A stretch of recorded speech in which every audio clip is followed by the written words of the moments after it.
La trama se complica de manera explosiva. No son simples giros de guión, sino auténticos terremotos legales y familiares que sacuden los cimientos de la prensa rosa. El corazón de la crónica social late con una fuerza inusitada, no por una exclusiva, sino por una urgencia que no admite dilación. No hay vuelta atrás. La intervención de la Fiscalía de Menores y los servicios sociales ha activado una maquinaria implacable que no se detendrá hasta encontrar respuestas. En el epicentro, una niña. En los extremos, una madre que ya no está y un padre que no puede estar. Michu, madre joven y presente, ahora inesperadamente ausente tras un paro cardíaco. Su partida no solo dejó un vacío emocional insondable, sino que también desprotegió a su hija Rocío, de apenas 8 años. Su futuro, desde ese momento, pasó a depender de decisiones institucionales, no familiares. Ya no importa quién alza la voz en los platós ni quién tiene más seguidores en redes. La historia ha cambiado de escenario. El drama ha salido del mundo del espectáculo y ha irrumpido directamente en los pasillos del sistema legal. José Fernando, padre biológico e hijo de Ortega Cano y Rocío Jurado, no puede hacerse cargo. Sigue institucionalizado en un centro psiquiátrico. Legalmente es padre, sí, pero ejercer como tal implica algo más que un vínculo sanguíneo. Implica estabilidad, presencia y capacidad, y esas cualidades por ahora están en entredicho. La ley, por lo tanto, actúa y cuando lo hace con una precisión quirúrgica. Se apagan los aplausos y se enciende el foco institucional. No se trata ya de una disputa familiar, sino de una cuestión de Estado. La Fiscalía de Menores y los servicios sociales han comenzado a investigar quién puede ofrecerle a Rocío no solo un techo, sino un entorno seguro, estable, libre del ruido mediático y los intereses cruzados. ¿Quién tiene la estructura necesaria para criarla con garantías? Las preguntas se acumulan mientras los técnicos evalúan, observan e interrogan en silencio, porque cuando se trata de una menor no hay espacio para la improvisación. La abuela materna ha tomado el primer relevo. Ahora mismo es ella quien cuida de la niña, pero su papel es provisional. Su figura, por mucho cariño que represente, no tiene aún respaldo definitivo. Las instituciones necesitan más que amor, necesitan informes, antecedentes, pruebas de idoneidad, y en eso están trabajando. La presión no es emocional, es documental. Lo que pesa no es el pasado familiar, sino la capacidad real de ofrecer una infancia digna. Por su parte, José Fernando sigue recluido no por un accidente ni por una recaída momentánea, sino por una condición clínica que requiere tratamiento constante. Su historial psiquiátrico es parte del expediente y una de las razones por las cuales su capacidad para ejercer la patria potestad está bajo revisión. Aunque legalmente aún la conserve, en la práctica, su situación le impide cumplir con los requisitos que la custodia exige. Y esto abre la puerta a otra pregunta aún más incómoda. ¿Qué dejó Michu establecido sobre el futuro de su hija? Porque si existe algún documento notariado, algún testamento que designe un tutor específico, podría inclinar por completo la balanza. Pero hasta el momento no ha aparecido tal documento. Lo único tangible es una niña en medio del ruido con un futuro incierto y una mochila que no solo carga libros, sino la tensión de dos mundos en disputa. Los servicios sociales han comenzado ya a realizar entrevistas, análisis psicológicos, visitas domiciliarias. Quieren saber si el entorno en el que crece Rocío ahora puede garantizarle una infancia sin sobresaltos, sin exposición mediática innecesaria, sin manipulaciones emocionales. No se trata de señalar culpables, sino de proteger a una menor que ha perdido su ancla principal. Y mientras todo esto ocurre, el resto de la familia Ortega Cano guarda silencio. Un silencio que no es respeto, es estrategia. Saben que cada palabra mal dicha, cada gesto mal interpretado puede volverse en contra. En este tipo de procesos, incluso una entrevista televisiva puede formar parte del expediente. Las cámaras que antes servían para contar historias ahora pueden ser testigos de incoherencias. Las disputas que vienen no serán entre gritos, serán entre abogados, entre pruebas, entre diagnósticos y valoraciones clínicas. Será un duelo sin público, sin titulares llamativos, sin trending topics. El juez tomará la decisión con una sola premisa: el interés superior de la menor, nada más. Y esa es la única verdad que ahora importa, porque lo que comenzó como una tragedia se ha transformado en un proceso judicial complejo, donde cada parte buscará demostrar que su vínculo afectivo es suficiente, que su entorno es el mejor. Pero el sistema no se fía de palabras, el sistema se fía de informes, de expedientes, de evaluaciones objetivas, y eso es lo que está en juego ahora. El caso de Rocío no es solo un episodio más en el mundo del espectáculo. Es un ejemplo claro de cómo la infancia puede quedar atrapada entre clanes, entre apellidos, entre luchas de poder. Y cuando eso ocurre, el Estado tiene la obligación de intervenir, no para castigar, sino para proteger, no para romper vínculos, sino para evitar que los errores de los adultos marquen de por vida a una menor que solo debería estar pensando en volver al colegio, en jugar, en crecer sin miedo. No te quedes al margen de esta historia. Suscríbete a Alerta Rosa y serás el primero en conocer cada detalle que se desvele. Y mientras el foco público se dispersa, mientras algunos vuelven a la rutina televisiva, los técnicos, fiscales y jueces siguen trabajando en la sombra, porque lo que se decida en los próximos días puede cambiar el rumbo de esta niña para siempre. Y lo harán sin sentimentalismos, sin dejarse arrastrar por la pena ni por la fama, solo con una brújula clara: la protección de una menor en situación de vulnerabilidad. Lo más difícil está por llegar porque ahora entra en juego el análisis profundo de cada entorno posible. La abuela materna, que hoy por hoy ejerce de cuidadora provisional, es observada con lupa. Los informes preliminares deben determinar si ella tiene no solo el afecto, que es evidente, sino también las condiciones psicosociales, económicas y emocionales necesarias para asumir legalmente la custodia de su nieta. No basta con querer, en este escenario hay que poder y sobre todo demostrarlo. Los técnicos de los servicios sociales no emiten juicios rápidos. Evalúan paso a paso, desde el espacio donde duerme la niña hasta los hábitos del hogar, el historial familiar, los posibles conflictos heredados, los vínculos con otros miembros de la familia.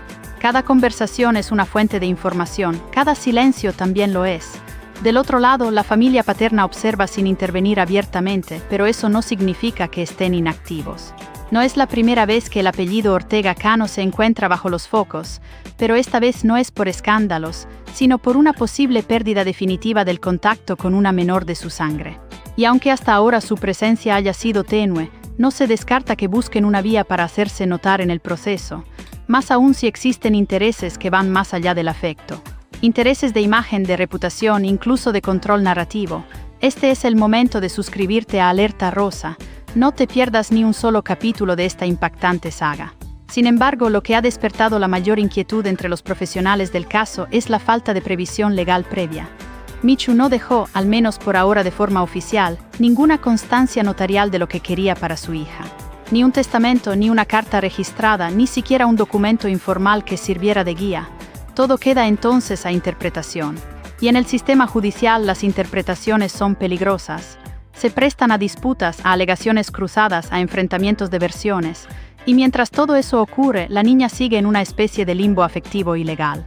Por eso el foco se ha desplazado del dolor inicial a la urgencia jurídica. No hay tiempo para debates televisivos.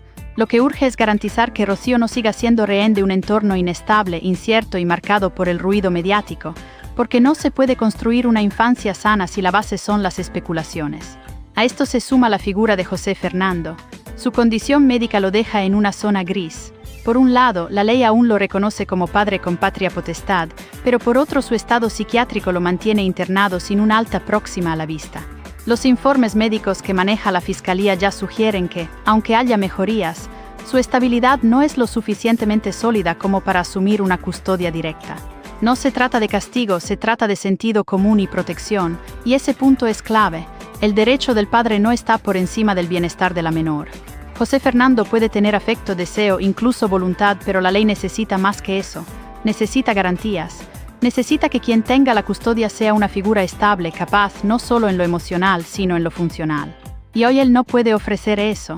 Tampoco puede garantizar una desconexión del entorno mediático que rodea a su familia. Y ese es otro de los temas que más preocupan a los servicios sociales. La exposición de la niña.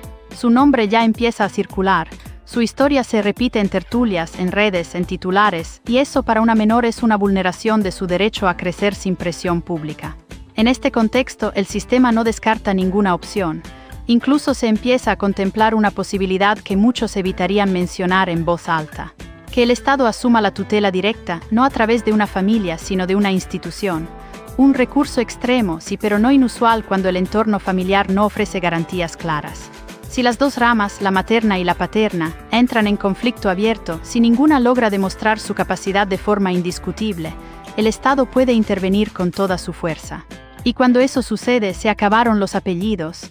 La pregunta que comienza a flotar en los despachos judiciales es tan directa como dolorosa.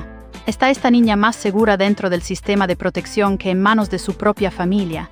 Porque si la respuesta es sí, no habrá apelaciones sentimentales que cambien el rumbo. Las decisiones que se están tomando no buscan contentar a nadie, solo proteger a una menor que lo ha perdido todo. Y mientras tanto, algunos intentan proyectar normalidad, pero en los despachos las cosas avanzan a otro ritmo. Frío, legal, estratégico. Los abogados ya se han movilizado, los informes psicológicos empiezan a perfilarse, los antecedentes comienzan a pesar como piedras. Porque en este tablero no gana quien más quiere, gana quien demuestra más solidez.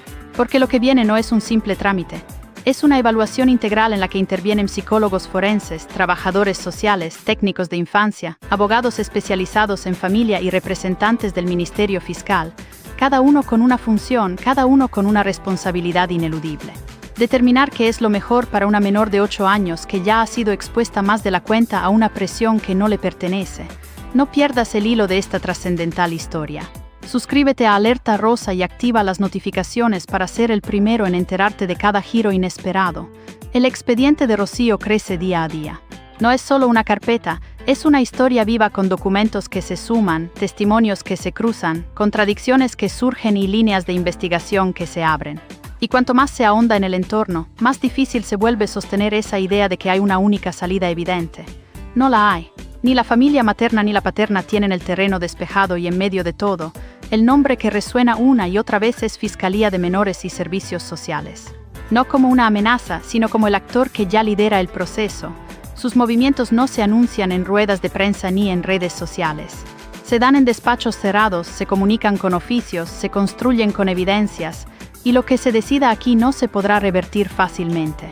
La custodia, una vez definida por vía judicial con informes técnicos de por medio, no se cambia por capricho ni por reclamo popular.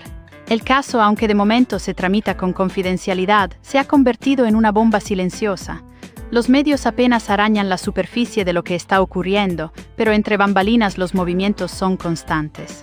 Se han solicitado antecedentes médicos completos de José Fernando, no solo los actuales, sino toda su evolución desde su ingreso inicial. Se han pedido los historiales escolares y de seguimiento psicológico de la niña. También se ha abierto una investigación paralela sobre el entorno doméstico en el que está actualmente viviendo, incluyendo los antecedentes administrativos, financieros y judiciales de los adultos a su cargo. Todo se mide, todo pesa, y es aquí donde el conflicto empieza a dibujarse con más nitidez. No solo hay una disputa soterrada entre familias, hay una guerra de versiones. La familia de Michu sostiene que siempre estuvieron presentes, que han criado a la niña en silencio, sin escándalos, sin aprovecharse del apellido. Dicen tener pruebas, testigos, hasta registros escolares y médicos que muestran que la menor ha crecido de forma estable bajo su cuidado. Por su parte, la familia paterna mantiene un perfil bajo, pero no se descarta que preparen su ofensiva legal si perciben que están siendo desplazados. Y aunque de cara al público no lo digan, en privado ya han comenzado a consultar a abogados especializados en custodia y patria potestad, porque esto ya no es solo un tema familiar, es una cuestión de reputación, de legado, de imagen pública, y para quienes han vivido durante años bajo el foco mediático, esa imagen importa mucho. Sin embargo, la justicia no trabaja con titulares, trabaja con hechos, y ahí es donde muchos podrían tropezar, porque una cosa es la percepción pública y otra muy distinta es lo que digan los informes psicológicos, los testimonios bajo juramento, los registros médicos y escolares. Y eso es lo que se está construyendo ahora mismo. Un informe final que será la base de la decisión judicial, un documento que en pocas páginas puede sellar el destino de una niña para siempre. En este contexto empieza a sonar con fuerza una opción que nadie quiere, pero que cada vez parece más posible, la tutela por parte del Estado. Una medida extrema, sí, pero que se aplica cuando los vínculos familiares son más una amenaza que una garantía. Si el enfrentamiento se intensifica, si las acusaciones cruzadas contaminan el entorno de la menor, si se detecta manipulación emocional o riesgo mediático, la justicia puede dictaminar que la mejor opción es alejarla de todo ese conflicto. Porque proteger a una menor no es solo darle afecto, es aislarla de los entornos que la exponen, y aquí la exposición ya es total. El nombre de la niña ha empezado a sonar. Su historia se repite con cada día que pasa. Su imagen, aunque difusa, empieza a formar parte del imaginario colectivo, y eso para los jueces de familia es una línea roja. Una infancia no se construye bajo focos, ni entre abogados, ni entre guerras de versiones. Se construye en paz, en privacidad, con rutina, con cuidados silenciosos. Y justo eso es lo que ahora mismo no tiene Rocío. Algunos expertos ya han advertido que si no se logra un acuerdo entre las partes antes de que el informe final se entregue, el juez puede decidir unilateralmente y sin apelación inmediata otorgar la tutela al Estado. Una figura de guarda profesional, ajena a ambas familias, que garantice el bienestar y los derechos de la menor por encima de cualquier interés emocional o mediático. Y esa posibilidad es lo que ha empezado a alterar los planes de quienes pensaban tener una vía directa hacia la custodia, porque ahora no solo deben demostrar que quieren a la niña, deben demostrar que pueden cuidarla mejor que el propio Estado. Y eso en un entorno tan contaminado como este no es tan fácil de acreditar. En este punto los interrogatorios informales han comenzado. Profesionales de la infancia ya han visitado el hogar de la abuela, han conversado con maestros, vecinos, personal médico. El retrato que emerja de ahí no será definitivo, pero sí orientativo. Y aunque todavía queda mucho por decidir, el reloj corre y cada día sin una resolución formal es un día más de incertidumbre para una niña que en medio de todo esto solo quiere volver a su escuela, a sus rutinas, a su normalidad. Pero eso hoy por hoy no está garantizado y lo que antes parecía una tragedia con implicaciones privadas, hoy ya se ha convertido en una batalla legal con repercusiones públicas. Las familias enfrentadas, los abogados convocados, los informes en marcha, los interrogatorios discretos, todo avanza sin pausa. Y mientras tanto en el centro, una niña cuyo futuro ya no se decidirá entre lágrimas ni en platós, sino en un juzgado. No te quedes fuera de esta noticia que marcará un antes y un después. Suscríbete a Alerta Rosa ya. El nombre de José Fernando vuelve a escena, pero no como figura mediática, sino como actor jurídico. Aunque legalmente sigue siendo el padre y conserva la patria potestad, la realidad institucional es otra. Continúa ingresado en un centro psiquiátrico bajo seguimiento médico constante. Su situación clínica, según los peritos, no permite garantizar que pueda asumir la custodia, al menos no de forma inmediata ni autónoma. Y ese diagnóstico, aunque no lo incapacite legalmente, sí lo deja en una posición delicada. La Fiscalía lo sabe, los técnicos también.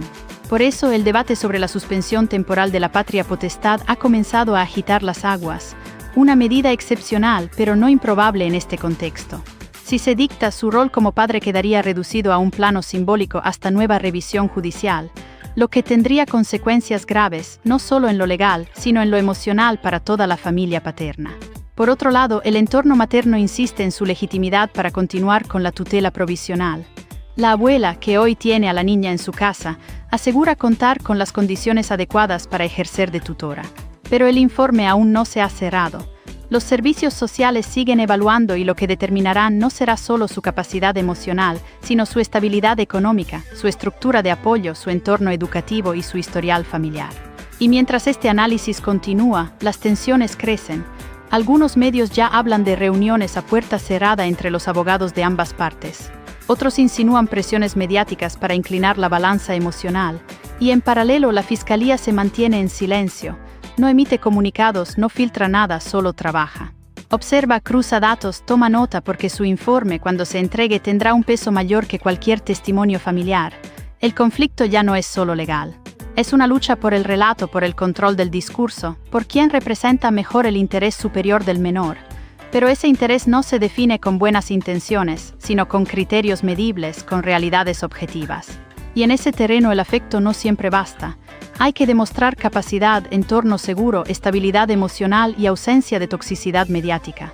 Y ahí es donde las alarmas se encienden, porque tanto el apellido Ortega Cano como el de Michu cargan con una mochila mediática, cada uno por motivos distintos pero con un factor común: la exposición pública. Y si la justicia considera que esa exposición representa un riesgo para la salud emocional de la menor, el siguiente paso es claro. El Estado no dudará en intervenir directamente. El nombre técnico es guarda administrativa, una figura jurídica que coloca al menor bajo tutela directa del sistema con un tutor designado por la administración. Un profesional sin vínculos familiares cuya única misión es proteger y garantizar el bienestar de la niña. Es la opción que nadie quiere, pero que todos saben que está sobre la mesa. Y cuanto más se enconen las posturas, más cerca estará de materializarse. Los pasos que siguen ya están trazados. El juez espera el informe final. La Fiscalía entregará sus conclusiones en las próximas semanas, y con ello se abrirá el procedimiento judicial definitivo. Un proceso en el que las familias podrán presentar alegaciones, pruebas, testigos, pero en el que la decisión ya no será emocional ni simbólica. Será técnica, jurídica, basada en hechos, no en llantos, y lo que se decida allí no tendrá vuelta atrás. La sentencia que dicte el juez marcará el destino de Rocío hasta su mayoría de edad, salvo que ocurra un cambio radical en las circunstancias. Por eso, cada movimiento, cada palabra, cada documento que se presenta ahora será determinante. No hay espacio para errores, no hay margen para estrategias mal planteadas. La presión es máxima y el silencio en muchas partes ya no es respeto, sino táctica. Nadie quiere hablar de más, nadie quiere cometer un desliz porque en este tipo de casos cualquier declaración puede ser utilizada en contra. Las entrevistas se analizan, los gestos se graban, las redes sociales se vigilan, todo entra en el expediente, todo puede inclinar la balanza, y mientras tanto la menor sigue al margen, o al menos eso se intenta. Se busca blindarla, evitar que escuche, que lea, que entienda la magnitud de lo que está en juego. Pero los niños sienten, perciben, intuyen, y aunque no lo digan, saben que algo no está bien. Por eso, la intervención de los equipos psicológicos es clave. Ellos serán los encargados de evaluar el impacto emocional del entorno actual y proponer medidas de protección. Pero el tiempo apremia.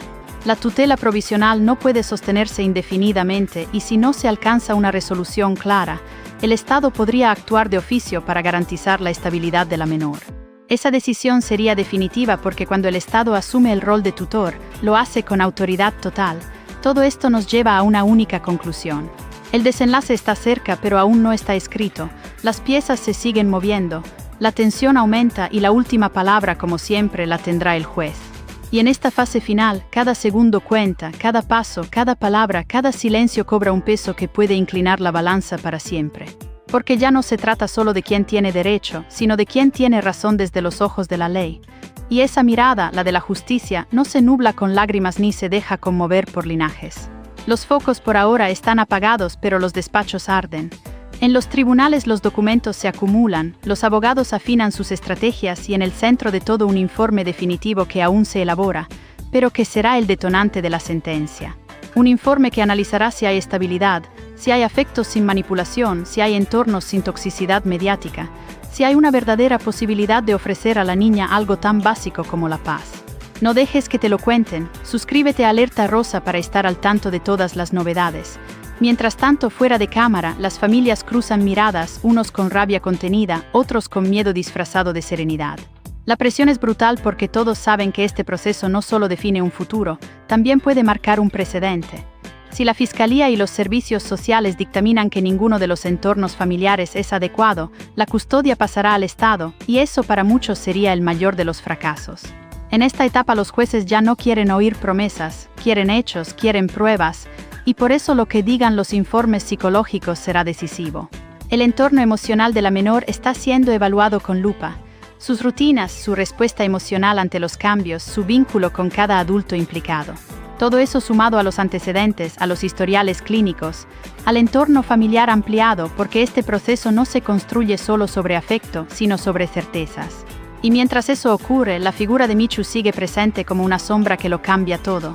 Su ausencia, su trágica partida, dejó un hueco imposible de llenar, pero también dejó una pregunta sin respuesta. ¿Qué habría querido ella para su hija? Si no hay documento firmado, si no hay testamento legal, solo queda la interpretación. Y esa es otra batalla en sí misma, porque algunos afirman que ella confió siempre en su madre como apoyo. Otros sugieren que su deseo era que José Fernando, una vez recuperado, asumiera el rol, pero nada de eso puede probarse, y sin pruebas no hay garantías.